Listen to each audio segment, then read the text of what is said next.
Hello दोस्तों, नमस्कार। आज मैं सावन शिवरात्रि की पौराणिक कथा सुनाने जा रही हूँ। अगर ये कहानी आपको पसंद आए तो शेयर ज़रूर करिएगा। धन्यवाद। एक बार पार्वती ने भगवान शिव शंकर से पूछा, ऐसा कौन सा श्रेष्ठ तथा सरल व्रत पूजन है जिसकी मृत्यु लोक में प्राणी आपकी कृपा सहज की प्राप्ति कर लेता है। उत्तर में शिव जी ने पार्वती से कहा, शिवरात्रि के दिन व्रत विधान बताकर यह कथा सुनाई जाती है। शिव जी ने पार्वती से कहा, हे देवी, एक गांव में एक शिकारी रहता था।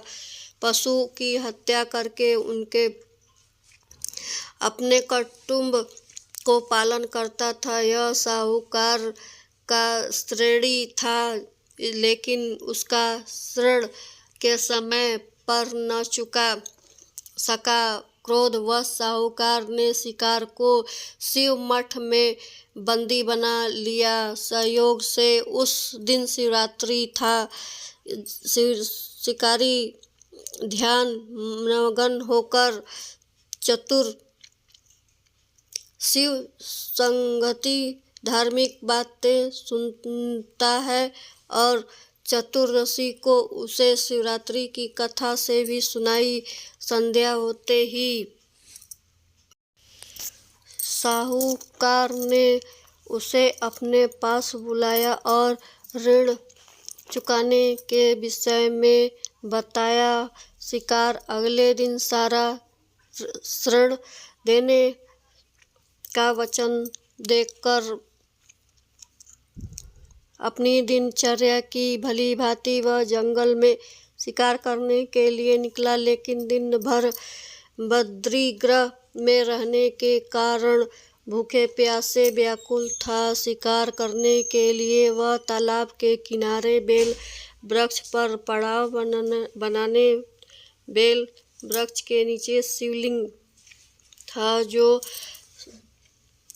शिकार को उतना पता न चल पाया। पड़ाव बनाते समय उसने जो टहनियाँ तोड़ वे संयोग से शिवलिंग पर गिरी।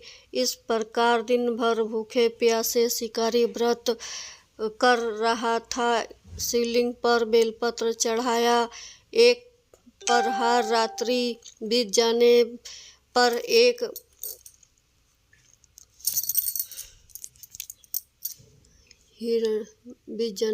हिरण तालाब पर पानी पीने पहुंचा। शिकारी ने धनुष पर तीर चढ़ाकर ज्यों ही प्रत्या खींचा। हिरण बोली, मैं गर्भिणी हूँ, शीघ्र ही प्रसव करूँगी। तुम एक दिन 2 जीवों की हत्या करोगे, जो ठीक नहीं है। मैं अपने बच्चों को जन्म दे कर शीघ्र ही तुम्हारे सामने प्रस्तुत हो जाऊंगी, तब तुम मुझे मार लेना। शिकार ने ढील कर दी और हिरण झाड़ियों में लुप्त हो गई। कुछ ही देर बाद एक और हिरण उधर से निकला। शिकारी के प्रसन्न का ठिकाना न रहा। समीप आने पर उसने धनुष से बाण चलाया और उसमें देखा, हिरण ने निम्रता पूर्वक निवेदन कर रही थी, हे पारधी, मैं थोड़ी देर में ही ऋतु से निवृत्त हुई हूँ। काम मातुर विरहिणी हूँ, अपने प्रिय की खोज में भटक रही हूँ। मैं अपने पति से मिलकर शीघ्र ही तुम्हारे पास आ जाऊंगी। शिकारी ने उसे भी भेज दिया। 2 शिकार खोकर उसका माथा ठनक गया। वह चिंतित में पड़ गया।